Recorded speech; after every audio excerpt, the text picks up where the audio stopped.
The story of Mike Tyson isn't just about boxing. It's about fear, fury, and the raw, unfiltered violence that made him one of the most terrifying athletes in history. They called him the baddest man on the planet for a reason. When Iron Mike stepped into that ring, it wasn't just sport, it was war. His fists were his weapons, his rage was his engine, and every opponent who dared to face him felt the same thing: hopelessness. Because when Tyson missed you with his left and missed you with his right, he might just bite you instead. That was the essence of Mike. Pure, unpredictable danger. From the moment he exploded onto the scene in the 1980s, Tyson's combination of speed, power, and fury was unlike anything boxing had ever seen. He was a storm in human form.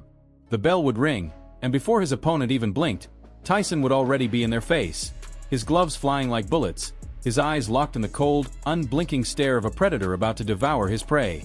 Fans didn't just watch Tyson fights, they survived them. And for many of his opponents, surviving even a single round was an achievement in itself. Take Andrew Golota, for example, the Polish fighter infamous for his dirty tactics. The man who confused boxing with street fighting. He had humiliated other boxers with low blows, cheap shots, and cowardice. But when he stood across from Mike Tyson, all the swagger evaporated. Tyson, looking like a lion facing a cornered rat, pounced from the opening bell. Every punch was thunder, every hit a reminder that no trick, no foul play could save Golota from what was coming. The crowd could see it in his eyes. Fear.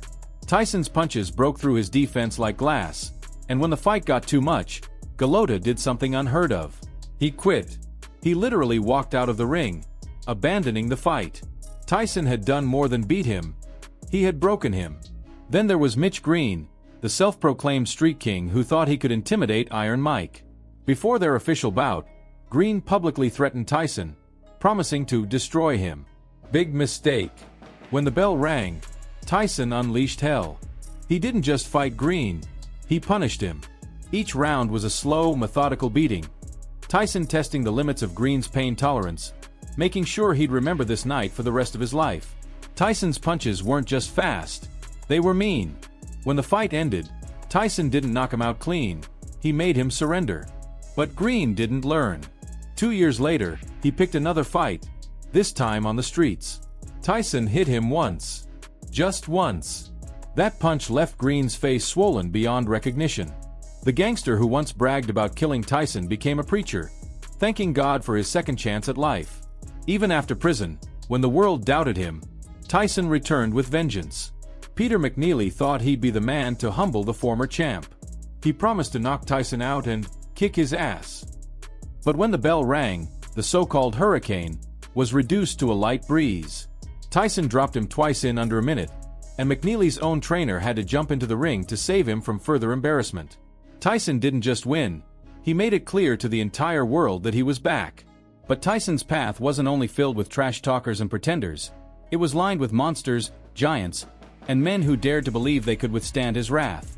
Trevor Berbick was one of them, the man who had sent Muhammad Ali into retirement. Berbick was known as a dirty fighter, but Tyson didn't care. He went after him like a man possessed, raining down punches so fast Berbick didn't know which way was up. One right hand, one left hook, and Berbick's legs gave out completely. He stumbled around the ring like a man in a nightmare before collapsing for good. That night, Tyson became the youngest heavyweight champion in history.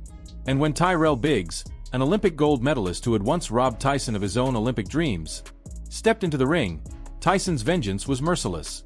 Biggs started strong, using his reach and jab, but the moment he got too comfortable, Tyson unleashed a storm of left hooks that left Biggs crumbling to the canvas. That wasn't a fight, it was retribution. Tyson wasn't just about revenge, though. He was about dominance. Carl Williams found that out the hard way. The man once bragged that he'd already beaten Tyson years earlier in sparring. But when the two met in 1989, Tyson silenced him with a single left hook that ended the fight before it even began. Tyson didn't come to box. He came to destroy. But perhaps one of the most emotional moments in Tyson's career was his fight with Larry Holmes. Years earlier, Holmes had beaten an aging Muhammad Ali so brutally that Tyson, still a young kid at the time, promised to avenge him one day. And when the day finally came, Tyson didn't hold back. Each punch he threw that night carried the weight of Ali's pain. When Holmes finally went down, It was more than a victory, it was justice. Tyson had restored his hero's honor. Not every opponent crumbled easily, though. Jesse Ferguson tried to hold and stall, turning the match into a wrestling contest. Tyson didn't tolerate that nonsense. He broke through Ferguson's clinches and smashed him with a brutal uppercut that ended the fight in pure domination. Francois Botha tried the same tactics years later, holding, hugging, and mocking Tyson. But when Tyson's patience finally snapped, one thunderous right hand sent Botha tumbling like a puppet with its strings cut. What made Tyson so terrifying wasn't just his power. It was his fury. Even against giants who dwarfed him in size, Tyson fought like a man twice their height.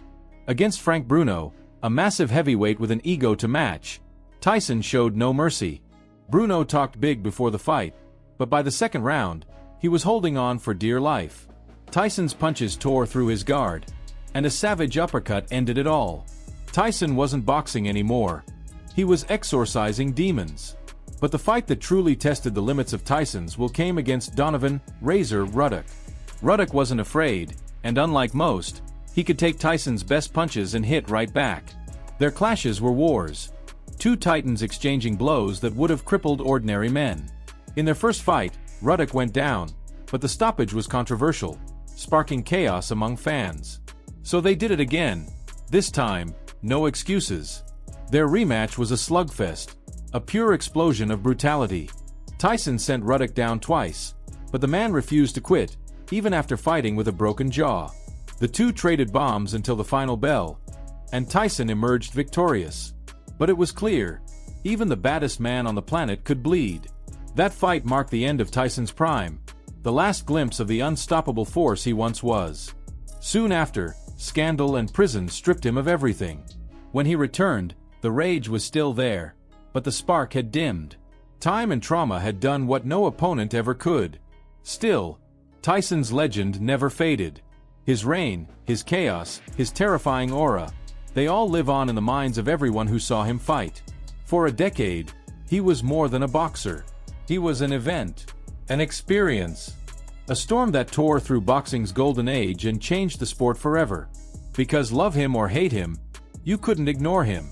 And now, as we look back, one truth stands above all. There will never be another Mike Tyson. No one with that same mix of ferocity, tragedy, and raw, unfiltered humanity. Iron Mike wasn't just the baddest man on the planet. He was the last of his kind. So what do you think? Was Mike Tyson truly unbeatable in his prime? Could anyone have taken the crown from him before the fall? Let us know in the comments below. And if you love stories like this, stories of power, pain, and redemption, make sure to hit that like button, subscribe, and turn on notifications. Because the next legend story might just hit harder than Iron Mike's right hook.